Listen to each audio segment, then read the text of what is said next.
आज मैं आपको बताऊंगी कि 1 मिनट मैनेजर कैसे बनते हैं। उसमें दो स्किल आपको चाहिए। पहली है कि मैनेजमेंट स्किल और दूसरा है लीडरशिप स्किल। 1 मिनट मैनेजर के लिए हमें 3 सीक्रेट फॉलो करने हैं। उसमें से पहला सीक्रेट है कि 1 मिनट गोल सेटिंग। उसमें फर्स्ट पॉइंट ये आएगा कि कोई भी कंपनी का गोल एंड एम्प्लॉय का गोल अलग अलग होता है। उसमें एम्प्लॉय और कंपनी का गोल हमें चेक करना चाहिए। दूसरा पॉइंट ये आएगा कि आपकी अपनी कंपनी में कैसा बिहेवियर रखना चाहिए और कैसे तरीके से काम करना चाहिए।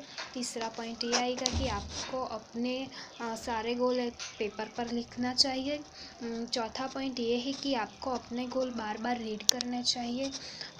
पांचवा पॉइंट ये आएगा कि आपको बार बार अपने गोल को देखना चाहिए कि हमें ये गोल फॉलो करते हैं कि नहीं। तो ये थे 1 मिनट गोल्स सेटिंग के लिए पॉइंट। दूसरा सीक्रेट ये आएगा कि 1 मिनट प्रेजेंट। उसमें पहला पॉइंट है कि मैनेजर को अपने एम्प्लॉय को राइट फीडबैक देना चाहिए। दूसरा है कि जब भी एम्प्लॉय अच्छा काम करे तो उसकी तारीफ़ करनी चाहिए। तीसरा पॉइंट ये आएगा कि उन्हें अपने एम्प्लॉय को बताना चाहिए कि आप सही से काम कर रहे हो।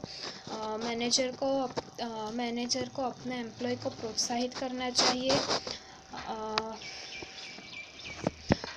एम्प्लॉय को प्रोत्साहित करना चाहिए। पांचवा पॉइंट ये आएगा कि एम्प्लॉय को सही से काम करने के लिए एनकरेज करना चाहिए।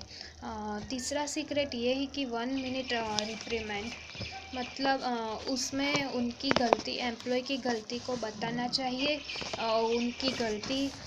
एम्प्लॉय को बताना चाहिए और उनकी गलती सुनकर उन एम्प्लॉय को कैसा फील हुआ वो पूछना चाहिए। आपको उन एम्प्लॉय को बताना चाहिए कि आप उनके साथ ही हो, कोई भी गलती हो पर हम लोग आपके साथ ही है। आप उनकी कितनी वैल्यू करते हो वो आपको एम्प्लॉय को बताना चाहिए। बाद में पॉइंट आता है कि जो भी गलती वो हो गई है वो वहाँ की वहाँ ख़त्म कर दो और सही से काम करने का तरीका सीख लो। तो ये था 1 मिनट मैनेजर की बात। Thank you.